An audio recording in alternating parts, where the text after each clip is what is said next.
Hello students, आपके अपने YouTube channel we winners में आपका बहुत बहुत स्वागत है। हम लोगों ने psychological perspective of education paper को पढ़ना स्टार्ट किया है। तो आज के वीडियो में हम लोग क्या पढ़ने वाले हैं, तो देखिए नंबर 1 पे आज हम लोग देखने वाले हैं शिक्षा मनोविज्ञान। इसके अंतर्गत ही आता है जो इसका पहला यूनिट में आप देखेंगे कि स्टार्टिंग यहीं से होती है इस पेपर की, एजुकेशनल साइकोलॉजी। तो शिक्षा मनोविज्ञान के हम लोग उद्देश्य को देखने वाले हैं, एम्स देखने वाले हैं।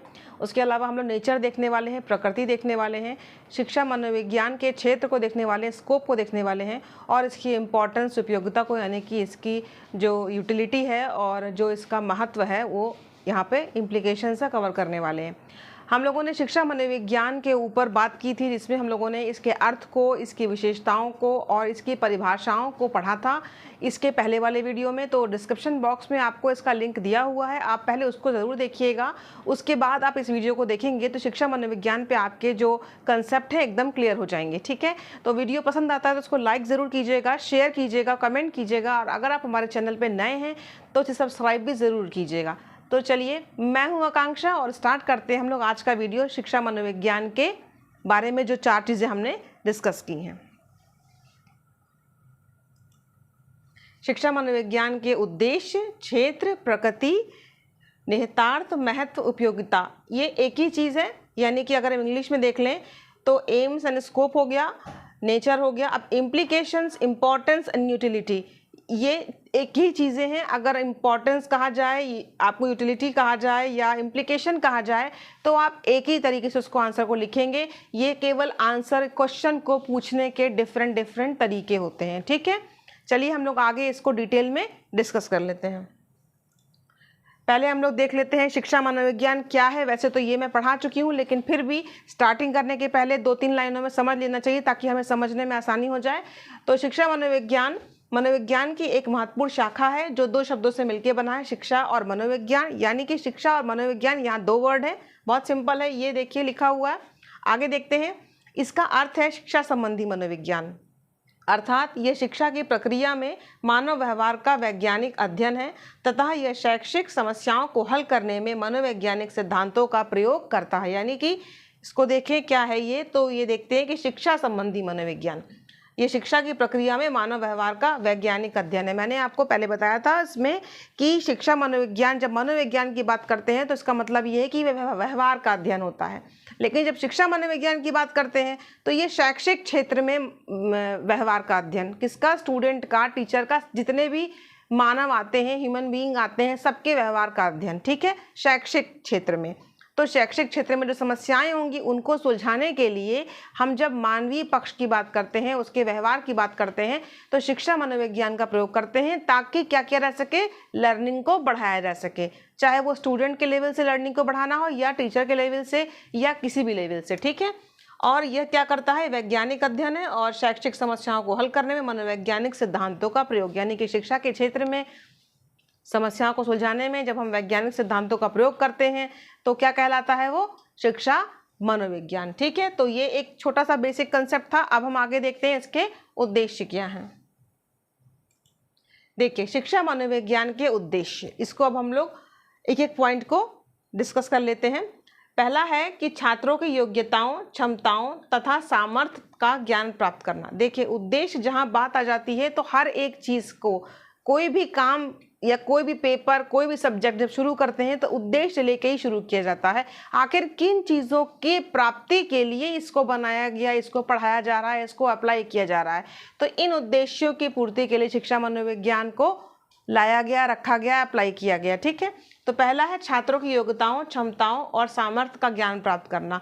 जहाँ तक बात आती है शिक्षा मनोविज्ञान की, तो यहाँ पर शिक्षा मनोविज्ञान में मनुष्य के जो व्यवहारिक पक्ष की चीज़ें होती हैं, यानी कि उसकी योग्यता, उसके अंदर जो योग्यता है, उसकी जो क्षमता है किसी पेपर में अच्छा करने की, किसी पेपर में कम अच्छा करने की, और जो सामर्थ्य है उसका ज्ञान प्राप्त। जब हमें छात्रों की योग्यताओं का, क्षमताओं का पता होगा तो हम उसे एक्यूरेट तरीके से क्या दे पाएंगे? गाइडेंस दे पाएंगे कि हाँ भाई, तुम्हें इस पेपर में पढ़ना चाहिए, या तुम्हें इस समय ये प्रॉब्लम पढ़ाई में आ रही है तो तुम्हें यहाँ पर ये सुविधा खुद से रखनी चाहिए या शिक्षक को देनी चाहिए। तो इन चीज़ों का ज्ञान प्राप्त करने का उद्देश्य शिक्षा मनोविज्ञान का है। नेक्स्ट देखते हैं छात्रों की रुचियों, अभिरुचियों का ज्ञान। यानी कि जितने भी बच्चे होते हैं, स्टूडेंट होते हैं, उनके अंदर किस चीज़ का इंटरेस्ट है, वो क्या करना चाहते हैं क्या नहीं, उसके ज्ञान प्राप्ति का जो उद्देश्य है शिक्षा मनोविज्ञान का है, क्योंकि इसके अनुसार ही हम क्या करते हैं, बच्चों को आगे ले जाने का, शिक्षा के किस क्षेत्र में बढ़ें, जिस क्षेत्र में रुचि होगी उसमें वो अच्छा कर पाएंगे। तो ये इसका उद्देश्य की जानकारी रखने का काम किसका है, शिक्षा मनोविज्ञान का। छात्रों की विकासात्मक विशेषताओं को ज्ञात करना। विकासात्मक विशेषता यानी कि विकास के विभिन्न पक्ष होते हैं। तो एक स्टूडेंट के विकास के जितने पक्ष होते हैं, चाहे वो शारीरिक हो, चाहे वो मानसिक हो, चाहे वो संवेगात्मक हो, उन सभी की विशेषताओं का ज्ञान, क्योंकि जब हमें ये पता होगा शिक्षा मनोविज्ञान को, तभी वो क्या कर पाएगा, किसी भी स्टूडेंट को इस क्षेत्र में ज्ञान दे पाएगा, ताकि उसकी क्या बढ़े, लर्निंग बढ़े, अधिगम बढ़े, उसका ज्ञान बढ़े। ठीक है। नेक्स्ट है छात्रों की अवस्थाओं के अनुरूप उन्हें विकास की ओर अग्रसर करना।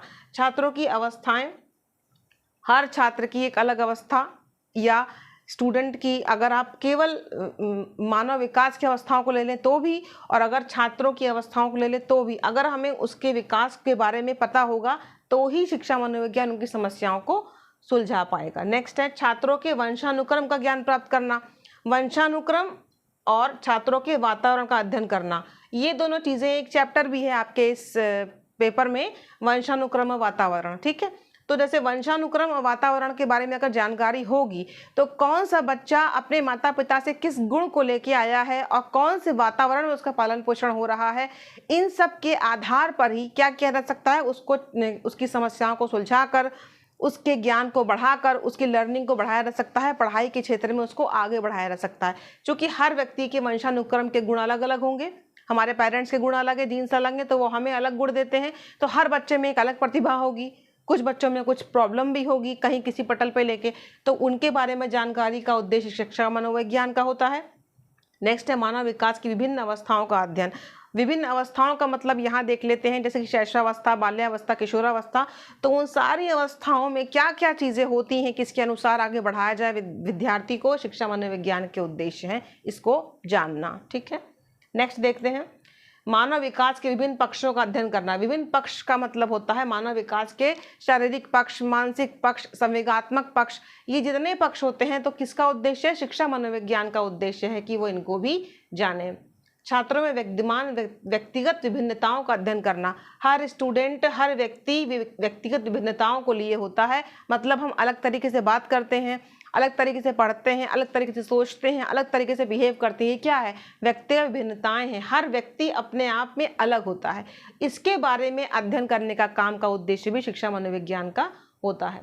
छात्रों के सीखने व अध्ययन करने की प्रक्रिया का अध्ययन करना। छात्र किस तरीके से लर्न करते हैं, किस तरीके से स्टडी करते हैं, इसकी प्रक्रिया का अध्ययन भी शिक्षा मनोविज्ञान का उद्देश्य है। नेक्स्ट है शिक्षण सिद्धांतों व शिक्षण विधियों का अध्ययन करना।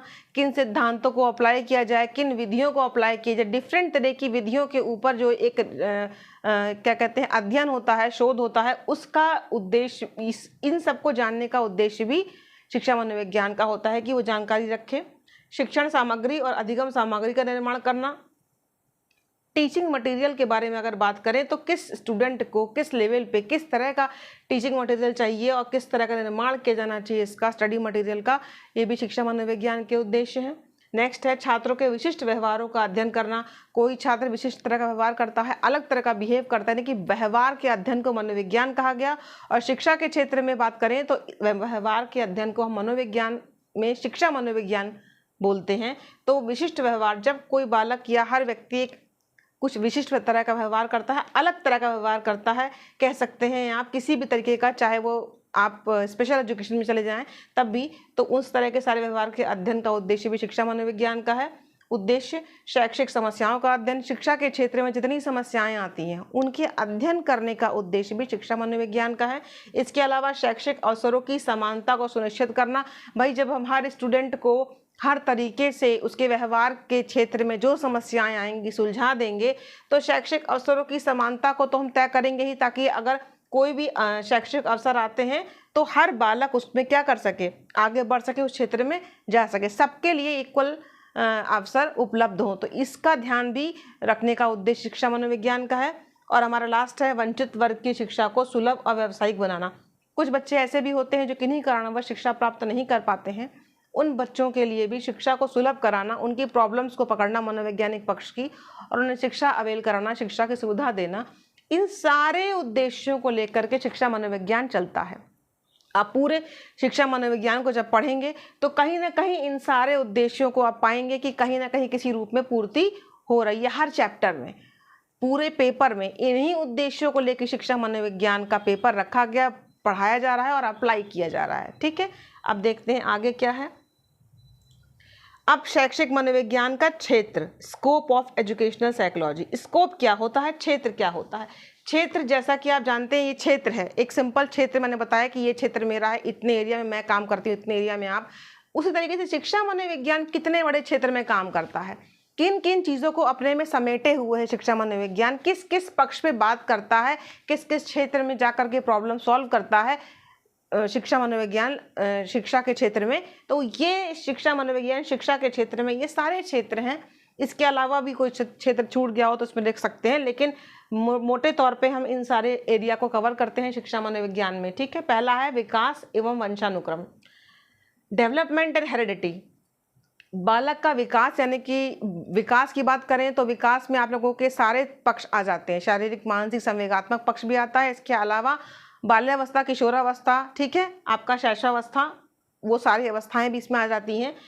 तो इसका मतलब विकास के बारे में कि एक बालक का विकास कैसा होता है, किस तरीके से उसके विकास की अवस्थाओं का अध्ययन किया जाए ताकि उस स्टूडेंट को, उस बच्चे को उस समय पर कौन सी तरीके के ज्ञान को दिया जाए, कौन सी शिक्षण विधि का प्रयोग किया जाए, किस तरह की शिक्षा दी जाए, चाहे विद्यार्थी को पेरेंट्स देते हों या उसके शिक्षक देते हों। इन सब का अध्ययन करने के लिए शिक्षा मनोविज्ञान बना है, तो ये शिक्षा मनोविज्ञान का क्षेत्र है। वंशानुक्रम, वातावरण, अभी हमने डिस्कस किया। वंशानुक्रम और वातावरण दोनों के दोनों पार्ट आपके शिक्षा मनोविज्ञान के क्षेत्र में कवर होते हैं, क्योंकि शिक्षा मनोविज्ञान वंशानुक्रम से प्राप्त होने वाले गुणों के अनुसार स्टूडेंट का अध्ययन करता है, उसको सुविधाएं देता है, और कैसा वातावरण मिलना चाहिए उसको, इस पर भी शिक्षा मनोविज्ञान बात करता है। ठीक है, नेक्स्ट है अधिगम प्रक्रिया, लर्निंग प्रोसेस। लर्निंग प्रोसेस कैसा होना चाहिए, किस तरह के सिद्धांतों का प्रयोग होना चाहिए, कौन सी शिक्षण विधियां प्रयोग होनी चाहिए ताकि स्टूडेंट, बच्चे को अधिक से अधिक लर्निंग दी जा सके, लर्निंग वो कर सके।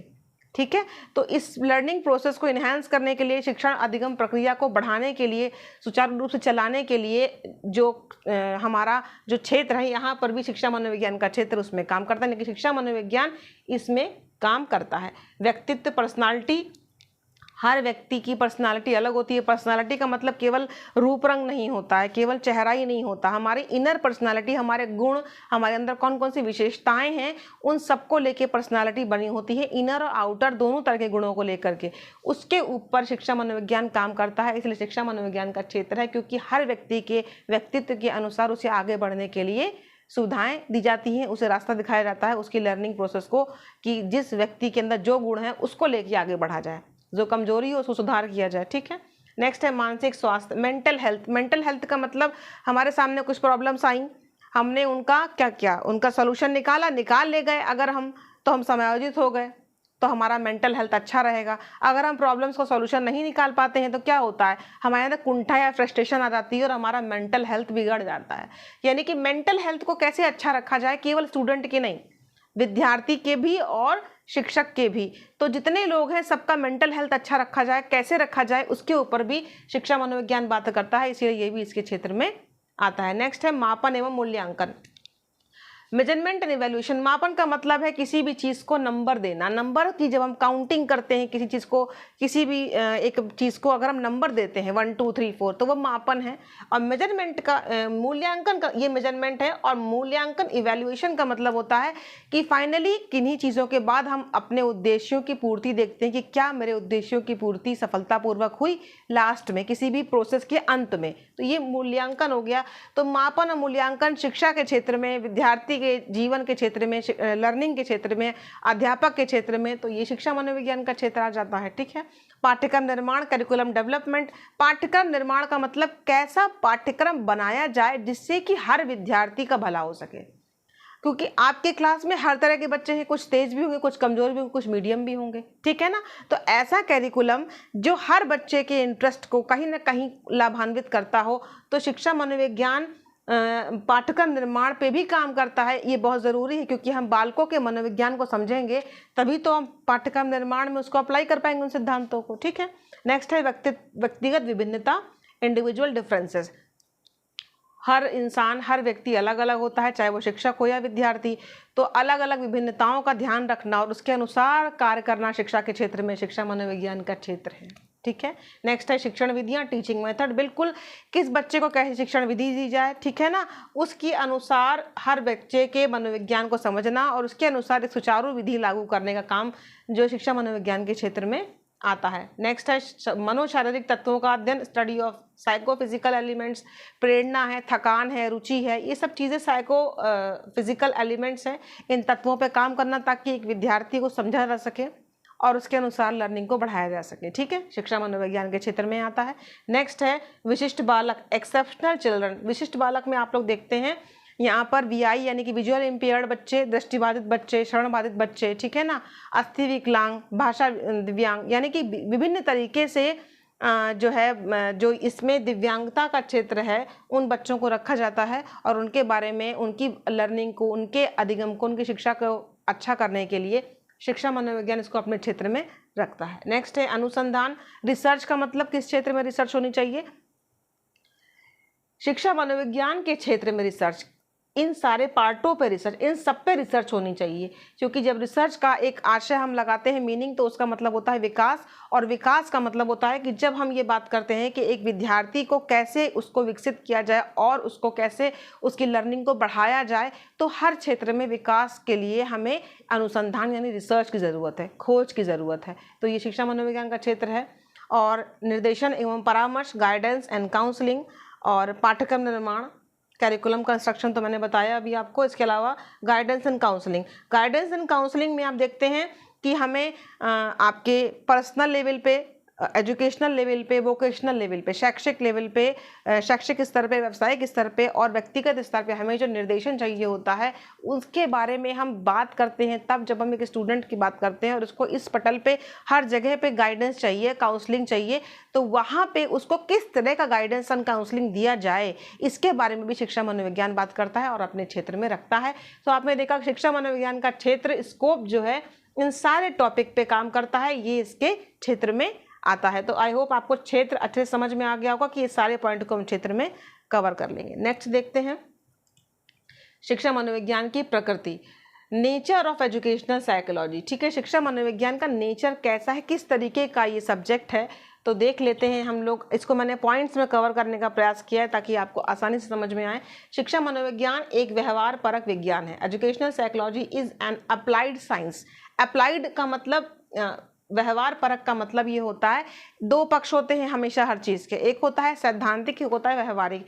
सिद्धांतों में हम केवल सिद्धांतों को पढ़ते हैं, लेकिन जब हम उसको अप्लाई करते हैं उसका जो एक व्यवहार का रूप होता है उसी को हम क्या कहते हैं, व्यवहार परक। अप्लाई करते हैं क्लासेस में, स्टूडेंट पे अप्लाई करते हैं, इंस्टीट्यूट पे अप्लाई करते हैं, शिक्षक पे अप्लाई करते हैं। तो शिक्षा मनोविज्ञान क्या है, हम इन्हीं सिद्धांतों को शिक्षक पे अप्लाई करते हैं, विद्यार्थी पे अप्लाई करते हैं, शिक्षण प्रक्रिया में अप्लाई करते हैं, तभी तो हम शिक्षण अधिगम प्रक्रिया को सुचारू रूप से चलाते हैं, आगे बढ़ाते हैं। इसीलिए इसको एक अप्लाइड साइंस कहा गया है। ठीक है, उसके बाद है शिक्षा मनोविज्ञान एक सामाजिक विज्ञान है। Educational psychology is an social science. Social science का मतलब क्यों, अब आपको लग रहा होगा ये सामाजिक विज्ञान कैसे है। अरे भाई, चाहे शिक्षा मनोविज्ञान है पर वो काम तो मनुष्य के ऊपर ही करता है, ह्यूमन बीइंग के ऊपर ही करता है, एक समाज के ऊपर ही करता है। समाज क्या है, व्यक्ति का समूह है, तो काम तो वो इंसान के ऊपर ही करता है। तो एक तरीके से कहा जाए तो वो सामाजिक विज्ञान है, क्योंकि वो समाज में जो व्यक्ति है उन्हीं के ऊपर चिंतन मनन करता है, इसीलिए इसको हमने सोशल साइंस कहा है। नेक्स्ट है शिक्षा मनोविज्ञान एक सकारात्मक विज्ञान है। Educational psychology is a positive science. Positive का मतलब जो चीज़ें जैसी हैं उसे वैसे ही प्रस्तुत कर दिया जाए। तो शिक्षा मनोविज्ञान कैसा है, क्योंकि इसकी प्रकृति वैज्ञानिक है, जो चीज़ जैसी है वैसे ही प्रस्तुत की। पॉजिटिव साइंस यानी कि ह्यूमन बिहेवियर में जो चीज़ वो देख रहा है उसको वैसे ही प्रस्तुत करता है, कोई उसमें चेंज मॉडिफिकेशन नहीं है। मॉडिफिकेशन किया जाता है किस तरीके से, मनोवैज्ञानिक सिद्धांतों का प्रयोग करके। ठीक है, तो हम जब चीज़ों को बिल्कुल वैसे ही प्रस्तुत करते हैं तो हमें एक्चुअल सिचुएशन पता लगती है कि क्या चीज़ें हैं और किन में सुधार की आवश्यकता है। इसीलिए इसे हमने पॉजिटिव साइंस कहा, सकारात्मक विज्ञान कहा। नेक्स्ट है शिक्षा मनोविज्ञान का संबंध बालक के मानसिक विकास से है। Educational psychology is concern with mental development of the child. बालक के मानसिक विकास से बिल्कुल है, शारीरिक विकास, मानसिक विकास, संवेगात्मक विकास, ये सारे क्षेत्र हैं शिक्षा मनोविज्ञान के। ठीक है, तो बच्चे के मानसिक विकास यानी कि वो किस तरह की सोच रखता है, किस तरीके की मानसिक समस्याओं से जूझ रहा है, उन सारे विषयों पर जब वो बात करता है, इसीलिए इसे हमने मानसिक विकास से संबंधित इसको बता दिया। शिक्षा मनोविज्ञान शिक्षण और अध्यापन का विज्ञान है। Educational psychology is the science of learning and teaching. बिल्कुल, लर्निंग एंड टीचिंग का विज्ञान तो है ही, क्योंकि यहाँ पर केवल स्टूडेंट की बात नहीं होती है, यहाँ टीचर के मेंटल हेल्थ, फिजिकल हेल्थ और इमोशनल हेल्थ की भी बात होती है।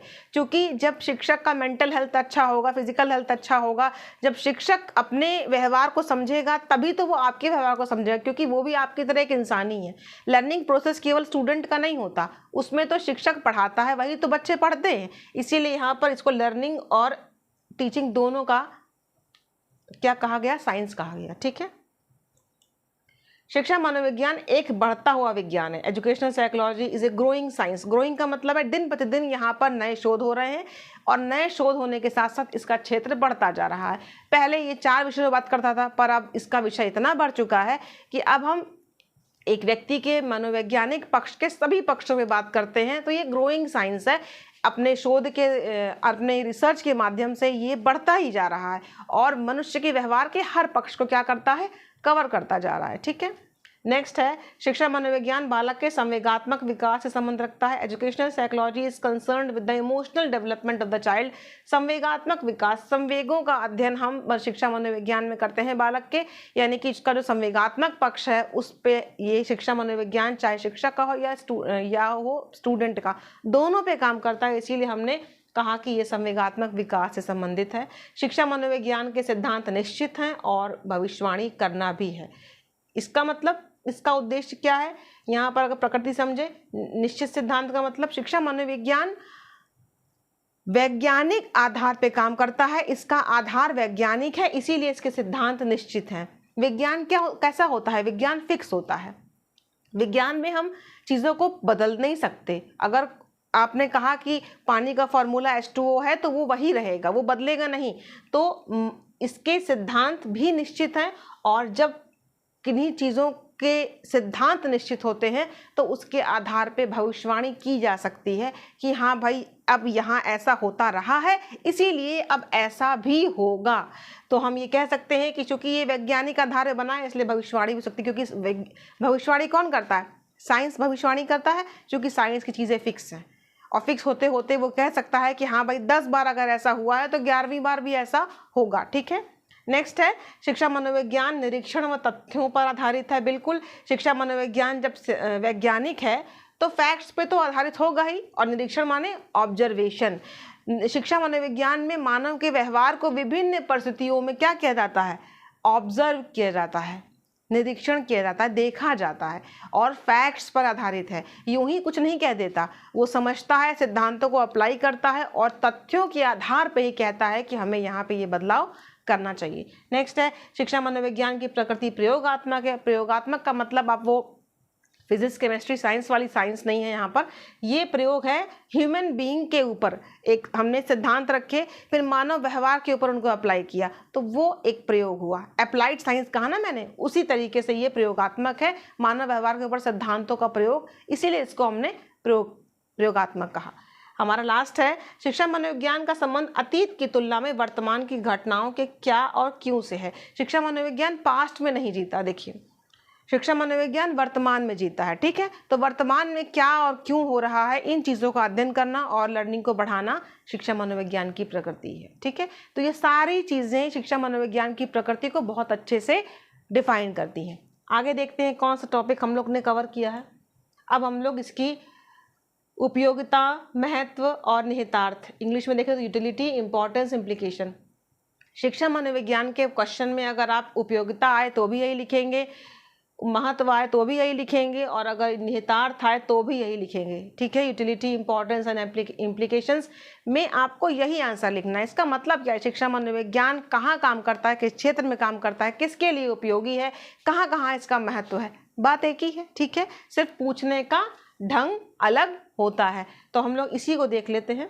पहला है बालकों की विकासात्मक विशेषताओं को समझने में, टू अंडरस्टैंड डेवलपमेंटल कैरेक्टरिस्टिक्स। विकासात्मक यानी कि विकास की जो अवस्थाएं हैं, शैशवावस्था, बाल्यावस्था, किशोरावस्था, ठीक है, शारीरिक विकास, मानसिक विकास, संवेगात्मक विकास, उन सारी अवस्थाओं की विशेषताओं को समझने में और उनके अनुसार बालकों को सुझाव देने में शिक्षण मनोविज्ञान का महत्व है, ठीक है, या इसकी उपयोगिता है, या इसके इम्प्लीकेशन, एजुकेशनल इम्प्लीकेशंस होते हैं ना, शैक्षिक निहितार्थ बताइए, तो शिक्षा के क्षेत्र में यही प्रयोग है, यही शैक्षिक निहितार्थ है, ठीक है। नेक्स्ट है शिक्षण अधिगम की प्रकृति को समझने में, to understand the nature of teaching and learning. बिल्कुल टीचिंग एंड लर्निंग यानी कि शिक्षण अधिगम किस तरह होता है, वहाँ पे किन किन सिद्धांतों का प्रयोग होना चाहिए, किन किन समस्याओं को सुलझाने में हमें क्या क्या उपचार करने चाहिए, टीचिंग लर्निंग प्रोसेस कैसे होती है, इसको समझने में और इसके बारे में अच्छे डिसीजन लेने में, ताकि लर्निंग बढ़ाई जा सके, शिक्षा मनोविज्ञान की उपयोगिता है, ठीक है। नेक्स्ट है छात्रों की व्यक्तिगत विभिन्नताओं को समझने में, to understand individual differences. Individual differences, फिर वही बात है कि हर व्यक्ति के बोलने का, बात करने का ढंग अलग होता है, सोचने का ढंग अलग होता है, यानी कि मानसिक रूप से केवल हम देखने में ही अलग नहीं होते, हमारी एक्टिविटीज़ भी तो अलग होती हैं, हम एक दूसरे से अलग सोचते हैं, इवन आंसर भी जब हम कॉपी में लिखते हैं तो अलग ढंग से लिखते हैं, भले ही एक बुक से पढ़ते हैं तब भी आंसर अलग ढंग से लिखते हैं। क्यों? क्योंकि हम इंडिविजुअल डिफरेंसेस, हमारे सोचने का ढंग भी तो अलग है। ज़रूरी तो नहीं है कि जो परिभाषा मैंने आपको बताई आप उस परिभाषा को ही लिखे, किसी को कोई परिभाषा समझ में आती है, किसी को कोई परिभाषा समझ में आती है, यानी कि इंडिविजुअल डिफरेंसेस को समझने के लिए छात्रों की भी शिक्षा मनोविज्ञान की उपयोगिता है, जिससे कि हम विभिन्न बच्चों के जो लर्निंग ग्रोथ को समझ सकते हैं, ठीक है। नेक्स्ट है प्रभावशाली शिक्षण विधियों को समझने में, to understand effective teaching methods. Teaching methods का मतलब ये होता है कि जैसे जब आपको पता होना चाहिए कि किस बच्चे को किस स्टेज में टीचिंग मेथड कौन सा दिया जाए। जैसे कि अगर बच्चा छोटा है, बहुत छोटा बच्चा है, तो उसे हमको क्या लेक्चर मेथड से पढ़ाना चाहिए? नहीं, उसको तो पता भी नहीं है लेक्चर क्या होता है। छोटे बच्चों को प्लेवे मेथड से, खेल की विधि से पढ़ाना चाहिए, ठीक है ना, पोयम के तहत पढ़ाइए, गा के पढ़ाइए, लर्निंग है म्यूजिक से पढ़ाइए। लेकिन अगर यही बच्चा आपकी तरह ग्रेजुएशन में हो या पीजी में हो, पोस्ट ग्रेजुएशन में, तो क्या उसे गा के पढ़ाना चाहिए? नहीं, उसको लेक्चर मेथड से पढ़ाना चाहिए, जैसे हम आपको पढ़ा रहे हैं। यानी कि हर बच्चे की उम्र के हिसाब से वो जो एक मेथड अप्लाई होना चाहिए वो कैसा है, प्रभावशाली शिक्षण विधियाँ, किसको किस स्टेज में किस तरीके से पढ़ाया जाए कि अधिकतम लर्निंग हो, तो ये शिक्षण मनोविज्ञान, ये शिक्षा मनोविज्ञान ही समझ सकता है, इसीलिए इसकी यहाँ पर इंपॉर्टेंस है, ठीक है। नेक्स्ट है बालकों की समस्याओं को समझने व सुलझाने में, to understand and solve problems of children. बालकों की समस्याएं, बालकों के व्यवहार से संबंधित जितनी समस्याएं होती हैं उनको सुलझाने में, यानी कोई बच्चा मान लो बहुत गुस्सा करता है या किन्हीं बच्चों में बहुत झगड़ा होता है, तो मनोविज्ञान, ये शिक्षा मनोविज्ञान वहाँ पे सुलझा सकता है आसानी से कि आखिर वो बच्चा इतना चिड़चिड़ा क्यों है, या कुछ बच्चों के ग्रुप में, समूह में इतना झगड़ा क्यों होता है, या कुछ लोग इतने अच्छे दोस्त क्यों हैं, उसको अलग क्यों कर रखा है। तो ये सारी चीज़ें समझने के लिए शिक्षा मनोविज्ञान काम करता है, इसीलिए इसका महत्व है यहाँ पर, ठीक है। मानसिक स्वास्थ्य का ज्ञान व संरक्षण करने में, to know and preserve of mental health. Mental health के मैं बताया आपको कि जब सफलता मिलती जाती है, प्रॉब्लम सॉल्व होती जाती है, तो हमारा मेंटल हेल्थ अच्छा रहता है। तो मेंटल हेल्थ को कैसे उसको प्रिजर्व किया जाए और उसका ज्ञान, पहले तो हमें पता होना चाहिए कि मेंटल हेल्थ होता क्या है, तो इन सब चीज़ों को समझने में शिक्षा मनोविज्ञान की उपयोगिता है। नेक्स्ट है पाठ्यक्रम निर्माण में सहायता करने में, to help in curriculum construction. पाठ्यक्रम को कैसे बनाया जाए, क्योंकि हर बच्चा हर कैरिकुलम से क्या होगा, लाभान्वित नहीं हो सकता। हर बच्चे को हर तरह का पाठ्यक्रम तो नहीं समझ में आएगा ना, तो कैसा पाठ्यक्रम बनाया जाए, शिक्षा मनोविज्ञान इस चीज़ को देखता है कि लगभग सभी छात्रों को लाभ मिल सके, ठीक है। तो इसका अध्ययन करने का काम भी शिक्षा मनोविज्ञान का है, इसीलिए शिक्षा मनोविज्ञान की उपयोगिता यहाँ पर भी है, ठीक है। अधिगम परिणामों का मापन करने में, टू मेजर लर्निंग आउटकम्स, यानी कि लर्निंग आउटकम्स आए, कोई बच्चा 80% मार्क्स लाता है और कोई बच्चा 30% मार्क्स लाता है, तो ये लर्निंग आउटकम्स हैं। या किसी बच्चे का व्यवहार एक क्लास में कुछ था, दूसरे क्लास में कुछ हो गया, यानी कि उसके लर्निंग आउटकम्स बिहेवियर के और अधिगम के, दोनों के ऐसे क्यों हैं, उसके पीछे कौन कौन से कारण हैं, उसको भी अध्ययन करने का काम शिक्षा मनोविज्ञान के क्षेत्र में होता है, जिससे कि हम प्रॉब्लम को सॉल्व कर सकते हैं। हो सकता है कि किसी बच्चे का कॉमर्स में इंटरेस्ट ना हो, उसने ज़बरदस्ती कॉमर्स ले लिया हो, प्रेशर में कॉमर्स ले लिया हो, और उसके बाद वो कॉमर्स में उतना अच्छा परफॉर्म नहीं कर पा रहा। तो इसका मतलब क्या होगा कि बच्चे की जो क्षमता है, जो मैंने आपको बताया था, क्षमता और योग्यता का अध्ययन शिक्षा मनोविज्ञान करता है। तो यहाँ पर ये निष्कर्ष निकलेगा ना कि कॉमर्स उसके क्षमता से अलग था, उसकी रुचि से अलग था, और उसकी रुचि का सब्जेक्ट अगर हम दिलाएंगे तो वो अच्छा परफॉर्म करेगा। इसीलिए आउटकम्स का मेजर भी करना बिहेवियर में भी शिक्षा मनोविज्ञान की उपयोगिता है। ठीक है, नेक्स्ट है विशिष्ट बालकों को शिक्षा देने में, जो एजुकेट एक्सेप्शनल चाइल्ड, यानी कि जो विजुअल इम्पेयर्ड है, दृष्टिबाधित है, श्रवण बाधित है, और जो आपके क्या कहते हैं अस्थि दिव्यांग है, सभी क्षेत्रों में अगर बात की जाए तो इन सब की शिक्षा के बारे में अच्छा रिजल्ट लाने में शिक्षा मनोविज्ञान की उपयोगिता बहुत अधिक है, क्योंकि एक विशिष्ट तरीके से उनको पढ़ाने का, शिक्षण विधियों को अप्लाई करने का तरीका शिक्षा मनोविज्ञान को आता है। ठीक है, नेक्स्ट है समूह गत्यात्मकता को समझने में, टू अंडरस्टैंड ग्रुप डायनेमिक्स। मैंने बताया ना, एक समूह में एक व्यवहार किस तरीके से हो रहा है, किस तरीके से एक समूह बहुत अच्छा दोस्त है और कभी कहीं किसी ग्रुप में बहुत लड़ाई हो रही है, तो आखिरकार उस समूह में जो बिहेवियर हो रहा है उसका कारण क्या है, उसको समझ के सुलझाने का काम भी शिक्षा मनोविज्ञान का है। इसीलिए शिक्षा मनोविज्ञान की उपयोगिता या महत्व यहाँ पर भी है। नेक्स्ट है शिक्षण में सहायक सामग्री का प्रयोग करने में, to use learning material in teaching, यानी कि शिक्षण में सहायक सामग्री, जितनी भी टीचिंग मटेरियल यूज़ होता है, हेल्पफुल मटेरियल यूज़ होता है, उसके बारे में किसको कौन सा मटेरियल दिया जाए कि वो अधिक से अधिक उसका यूज़ करके अच्छे से अच्छा लर्निंग कर सके। शिक्षा मनोविज्ञान से अच्छा नहीं जान सकता कोई, इसलिए शिक्षा मनोविज्ञान का महत्व यहाँ पर भी है। शैक्षिक प्रशासन को प्रभावी बनाने में, to manage effective educational administration, क्योंकि एडमिनिस्ट्रेशन में भी तो इंसान ही होते हैं, व्यक्ति ही होता है। तो कुल मिलाकर के शिक्षा मनोविज्ञान एक प्रशासन को कितना अच्छा बनाया जा सके, जिससे कि वहाँ पर जो स्टूडेंट हैं उनकी लर्निंग अच्छी हो और माहौल अच्छा हो, ये भी शिक्षा मनोविज्ञान का ही काम था। इसीलिए इसको भी हमने इसकी उपयोगिता में रखा है। नेक्स्ट है अनुकूलन समय सारणी बनाने में, to prepare optimum time table. Time table बनाने के लिए शिक्षा मनोविज्ञान की क्या ज़रूरत है? बिल्कुल ज़रूरत है, क्योंकि जब हम फ्रेश होते हैं, सुबह सुबह आते हैं, एकदम अच्छे से ठंडे से मूड में होते हैं, तो हम टफ सब्जेक्ट पढ़ सकते हैं। लेकिन जब हम इवनिंग टाइम पे होता है, अपने स्कूल के ख़त्म होने पर, हम टफ सब्जेक्ट नहीं पढ़ पाते। अगर मैथ्स की क्लास को एकदम लास्ट में लगा दिया जाए तो किसी को इंटरेस्ट नहीं आएगा। क्यों? क्योंकि मैथ्स बच्चों को एक फ्रेश मूड में पढ़ाया जाना चाहिए, यानी कि बच्चों की फिजिकल, मेंटल, साइकोलॉजी को समझने के बाद ही टाइम टेबल बनता है। इसीलिए इस क्षेत्र में भी हम क्या करेंगे, शिक्षा मनोविज्ञान की इंपॉर्टेंस को महसूस करते हैं। नेक्स्ट है पाठ सहगामी क्रियाएं आयोजित करने में, टू ऑर्गेनाइज को करिकुलर एक्टिविटीज़, यानी कि जो को करिकुलर एक्टिविटीज़ है, पाठ सहगामी क्रियाएं हैं, उनको भी ऑर्गेनाइज करना, क्योंकि केवल पढ़ाई नहीं होती है। कैरिकुलम में हम दो भागों को बांट लेते हैं, एक आपका स्टडी होता है, स्टडी का सेक्शन होता है, और दूसरा को करिकुलर एक्टिविटी। पाठ्यक्रम के साथ आपको पाठ सहगामी क्रियाएं भी लगानी पड़ती है, क्योंकि बच्चों को खेल कूद की भी ज़रूरत होती है, जिससे कि क्या होता है, मेंटल के साथ साथ फिजिकल हेल्थ भी मेंटेन रहती है, जिसका हम अध्ययन करते हैं और या जिसको हम समझते हैं शिक्षा मनोविज्ञान में। ठीक है, नेक्स्ट है पाठ्य पुस्तकों की रचना करने में, to prepare text books. Text book का मतलब ये है कि टेक्स्ट जिस तरीके से शिक्षण विधियों को बनाने में ज़रूरत है, वैसे ही टेक्स्ट बुक बनाई जाती है। तो किस लेवल पे किस तरह की टेक्स्ट बुक को रखा जाए, इसका ज्ञान भी शिक्षा मनोविज्ञान ही देता है। हर उम्र के हिसाब से हर तरह की भाषा का प्रयोग नहीं किया जा सकता, इसीलिए हमें समझना पड़ता है कि किस एज में, किस कॉलेज में, किस क्लास में हमें किस तरह की बुक को लगाया जाए। इसलिए शिक्षा मनोविज्ञान का इस क्षेत्र में भी महत्व है। और हमारा लास्ट है शिक्षा संस्थाओं में अनुशासन स्थापित करने में। अनुशासन में एक होता है जैसे कि दमनात्मक अनुशासन, डांट के किसी को दबा के चुप कराना, एक होता है आत्म अनुशासन। तो शिक्षा मनोविज्ञान ये भली बारी समझता है कि हमें बच्चों से किस तरह के अनुशासन को समझना चाहिए। एक आदमी को सेल्फ कंट्रोल होता है, तो ये सेल्फ कंट्रोल बच्चों के अंदर डेवलप करने की जो एक भावना है वो शिक्षा मनोविज्ञान ही बताता है, इसलिए यहाँ पर भी इसका इम्पोर्टेंस है। ठीक है, आगे देखते हैं।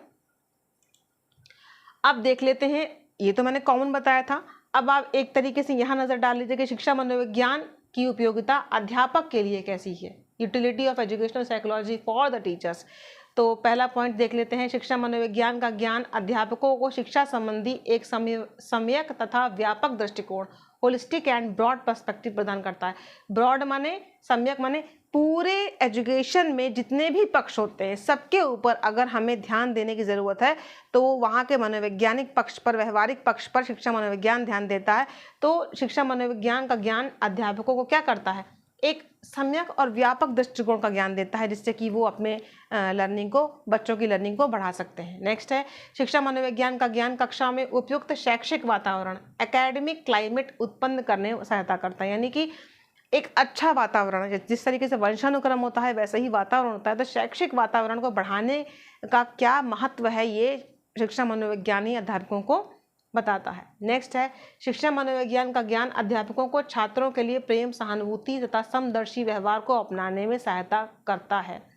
यानी कि छात्रों के प्रति प्रेम, यानी कि प्रेम, सहानुभूति, समदर्शी, सबके साथ एक जैसा व्यवहार करना, प्रेम के साथ सहानुभूति से व्यवहार करना, तो ये कौन बताता है कि शिक्षा मनोविज्ञान अध्यापकों के साथ जो है, अध्यापक जो हैं वो शिक्षकों के साथ अच्छा व्यवहार करें। ये शिक्षा मनोविज्ञान बताता है कि हमें किस तरह का बच्चों के साथ बिहेव करना चाहिए, ये शिक्षा मनोविज्ञान बताता है। तो ये अध्यापकों के लिए महत्वपूर्ण है। नेक्स्ट है शिक्षा मनोविज्ञान का ज्ञान अध्यापक को श्रेष्ठ शिक्षण विधियों की जानकारी देता है एवं उनमें पारंगतता प्रदान करता है। यानी कि किस बच्चे को किस तरह पढ़ाना चाहिए, शिक्षण विधियों के बारे में अध्ययन करने का काम शिक्षा मनोविज्ञान बताता है शिक्षकों के लिए। ठीक है। नेक्स्ट है शिक्षा मनोविज्ञान का ज्ञान अध्यापक को बाल स्वभाव की जानकारी प्रदान करता है और मानव व्यवहार की प्रकृति से परिचित कराता है। एक बच्चे का एक उम्र पे क्या व्यवहार होता है और उसके साथ कैसा बर्ताव करना चाहिए, इसके बारे में शिक्षा मनोविज्ञान ही बताता है कि शैशवावस्था में कैसा बर्ताव करना चाहिए, बाल्यावस्था में और किशोरावस्था में। क्योंकि हम किशोरावस्था में बच्चे को डांट के साथ ट्रीट करेंगे तो वो कभी आपकी नहीं सुनेगा, या बाल्यावस्था में डांटेंगे, यानी कि आपको पता होना चाहिए किस स्टेज में कब डांटना है या कब नहीं डांटना है, कब आज्ञा देना है, कब कैसा बिहेव करना है, मानव स्वभाव कैसा होगा, बाल स्वभाव कैसा है, ये शिक्षा मनोविज्ञान बताता है अध्यापकों को। ठीक है, आगे देखते हैं। शिक्षा मनोविज्ञान का ज्ञान शिक्षकों को शिक्षा के क्षेत्र में परिलक्षित व्यक्तिगत विभिन्नताओं को ध्यान में रखना सिखाता है। व्यक्तिगत विभिन्नताएं, इंडिविजुअल डिफरेंसेस, व्यक्ति में अंतर होता है, इसीलिए उसके व्यवहार में, उसकी सोच में अंतर होता है। अगर शिक्षक को यह ज्ञान नहीं है तो वो बालकों के साथ वैसा व्यवहार नहीं कर सकता, क्योंकि एक ही समय पर हर व्यक्ति अलग अलग सोचता है। तो शिक्षकों को यह ज्ञान होना चाहिए, इसीलिए वो शिक्षा मनोविज्ञान के क्षेत्र में आगे कार्य कर पाएगा, ये शिक्षा मनोविज्ञान बताता है। शिक्षा मनोविज्ञान का ज्ञान छात्रों को अनुशासन बनाए रखने के मनोवैज्ञानिक तरीकों की जानकारी प्रदान करता है। छात्रों को अनुशासन में भी रखना है, लेकिन डांट के नहीं रखना, उनको ऐसे तरीके से अनुशासन में रखना है जिससे कि अनुशासन में भी रहें और क्या रहें, अपनी लर्निंग के काम में भी आगे बढ़ते रहें। तो ये जो तरीके हैं, मनोवैज्ञानिक तरीके, पुरस्कार के तौर पर, प्रशंसा के तौर पर बच्चों को अनुशासन में रखना, ये कौन सिखाता है? शिक्षा मनोविज्ञान अध्यापकों को सिखाता है। ठीक है। शिक्षा मनोविज्ञान का ज्ञान पाठ निर्माण एवं पाठ्य पुस्तक रचना करने में महत्वपूर्ण सहायता प्रदान करता है। एक शिक्षक किस तरीके से पाठ चैप्टर को निर्माण करे और किस तरीके से बुक्स को लिखे, उसके अंदर किस तरीके से, किस स्टेज पे हम बच्चों को किस तरह की शिक्षा दे, ये ज्ञान भी शिक्षा मनोविज्ञान अध्यापकों को देखता है। इसीलिए अध्यापकों के लिए शिक्षा मनोविज्ञान का बहुत अधिक महत्व है। ठीक है। शिक्षा मनोविज्ञान का ज्ञान बालकों के चतुर्मुखी विकास की विभिन्न विधियों तथा आयामों की जानकारी प्रदान करता है। एक बालक के केवल एक ही पक्ष तो नहीं होता है जीवन में, केवल शारीरिक पक्ष या व्यवहारिक पक्ष, जितने भी पक्ष होते हैं उन सभी पक्षों में जहाँ विकास की बात आती है तो कौन कौन सी विधियों का प्रयोग किया जाए कि उसके जीवन के, एक बालक के जीवन के व्यवहारिक पक्ष, सामाजिक पक्ष, उसके शारीरिक, मानसिक पक्ष, संवेगात्मक पक्ष, सभी पर किस तरीके का बिहेव किया जाए, एक शिक्षक किस तरीके से किन किन विधियों का प्रयोग करे, ये कौन सिखाता है? शिक्षा मनोविज्ञान सिखाता है अध्यापक को। ठीक है। नेक्स्ट है शिक्षा मनोविज्ञान का ज्ञान छात्रों को शैक्षिक तथा व्यावसायिक मार्गदर्शन प्रदान करने में अध्यापक की सहायता करता है। एक विद्यार्थी को कहाँ पर शिक्षा के क्षेत्र में और व्यावसायिक क्षेत्र में, मतलब कौन सा कोर्स चुने, ठीक है, किस कोर्स में आगे जाने की संभावना है, नौकरी पाने की संभावना है, शिक्षा में कहाँ समस्याएं आ रही, सब पटल पे जानकारी देने का काम अध्यापक करता है। और इसको अध्यापक को ये जानकारी कैसे होती है? शिक्षा मनोविज्ञान के माध्यम से होती है, ताकि वो बता सके कि किस बच्चे को क्या रुचि है जिसके अनुसार वो आगे बढ़े। तो ये ज्ञान शिक्षा मनोविज्ञान ही देता है अध्यापक को। ठीक है। शिक्षा मनोविज्ञान का ज्ञान अध्यापकों तथा प्रशासकों को मापन तथा मूल्यांकन के नवीन विधियों से परिचित कराना है। मापन और मूल्यांकन, यानी कि मूल्यांकन करना स्टूडेंट के पूरे ओवरऑल साल भर के जो उसकी परफॉर्मेंस है, चाहे शैक्षिक हो चाहे पाठ्यक्रमिक क्रियाओं में, को करिकुलर एक्टिविटी में क्या किया, कैसा व्यक्तित्व उसका रहा, जिसमें हम लोग ग्रेड मिलता है, उनके बारे में नवीन विधियाँ नवीन विधियों का मतलब एक ही तरीके से नहीं, नए नए तरीके से बच्चों के मूल्यांकन किया जा सके, जिससे कि हम उनकी पर्सनालिटी, व्यक्तित्व के बारे में वाकई में कुछ नए रिजल्ट्स को सामने ला सके। तो ये सारी चीज़ें शिक्षा मनोविज्ञान ही एक अध्यापक को बताता है, इसलिए अध्यापक के जीवन में शिक्षा मनोविज्ञान का बहुत अधिक महत्व है।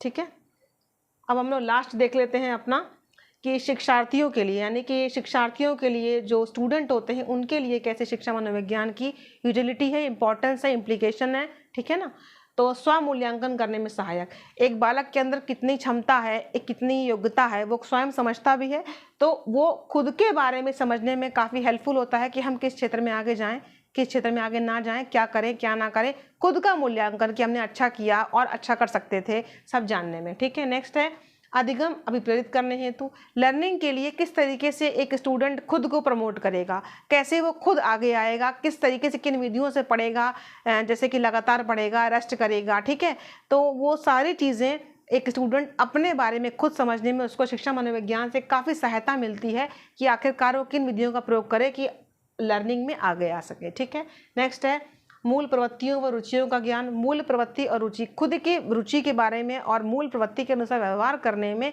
शिक्षा मनोविज्ञान एक विद्यार्थी की बहुत मदद करता है, क्योंकि हमें पता होता है कि हमारी ये रुचि है तो हमें इस क्षेत्र में आगे जाना है।